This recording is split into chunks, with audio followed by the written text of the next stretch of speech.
August 15, 1947, Maulana Abul Kalam Azad. Great visionaries and leaders, those who paved the way for our independence, figures like Tipu Sultan, Shah Abdul Aziz Dahlawi. Assalamu alaikum and a very good morning to all of you. How are you all doing today? That's really wonderful. I am Masih al-Zaman. I'm an alim, alhamdulillah. I would like to, it's with great pride and joy that we have gathered here to celebrate independence. On this historic day, we commemorate the sacrifices, struggles, triumphs of countless brave souls, those who fought tirelessly to secure our freedom from colonial rule. August 15, 1947 marked the dawn of a new era for our nation, an era of self-determination, unity and progress. As we host national flag, sing national anthem, and we remember our great visionaries and leaders, those who paved the way for our independence, figures like Tipu Sultan, Shah Abdul Aziz Dahlawi, and many more. But today, I'm going to talk about a gentleman who was known for his power.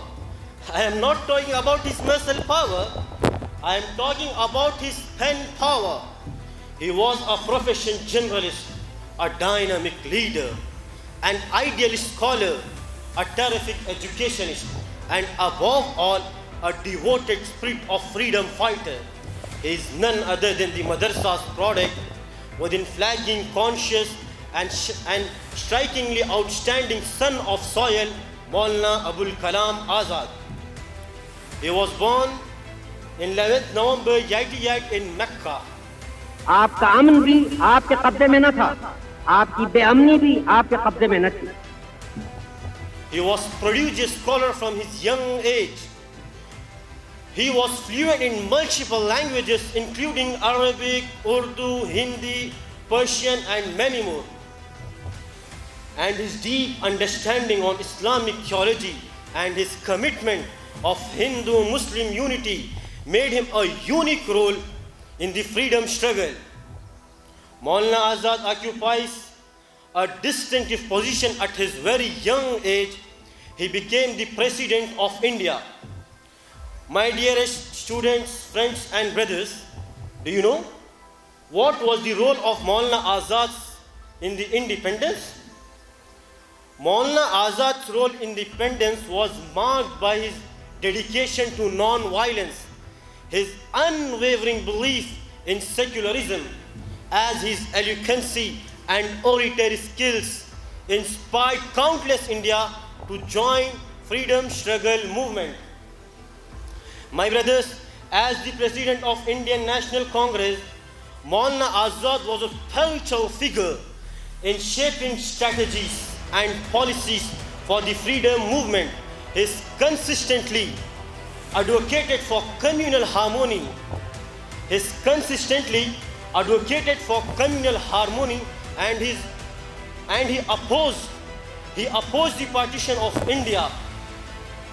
His vision for united India, where all the people of his religion, whether he is Hindu, Muslim, Christianity, could coexist peacefully, remains relevant even today.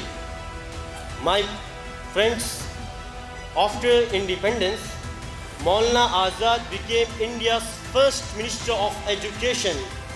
In his role, he led the foundation of modern education. He led the foundation of modern education that emphasized scientific temper and inclusive growth. He was the instrumental establishment of institutes like Indian Institute of Technology, which is famously known as IITS, and the University Grant Commission.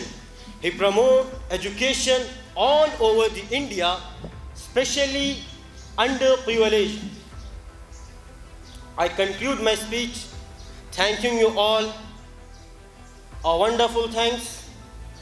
I wish you a very happy Independence Day. Thanks a lot.